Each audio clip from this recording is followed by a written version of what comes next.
Hello everyone, welcome back to my YouTube channel. So let's learn some new vocabulary words and sentences with Urdu translation.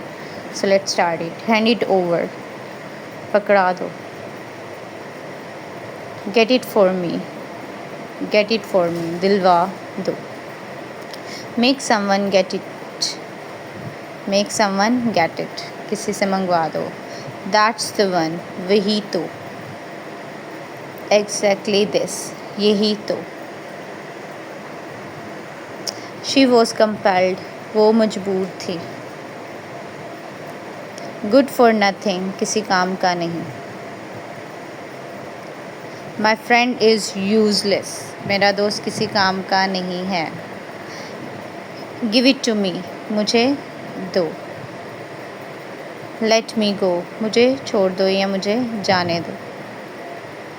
Ask yourself. खुद से पूछो. I'm busy. मैं मसरूफ़ हूँ. I'm busy. Wait a little. Wait a bit. Wait a little. Wait slightly. थोड़ा इंतज़ार कर लो. Now what? अब क्या करें?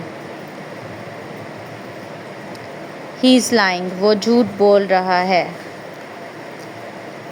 Shame on you. शर्म करो. Shame on you. You have changed. तुम बदल गए हो. Don't break my heart. दिल मत तोड़ो. Don't break my heart. How dare you? तुम्हारी हिम्मत कैसे हो?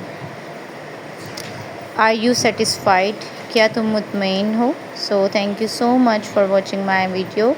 So please subscribe my channel. Thank you so much.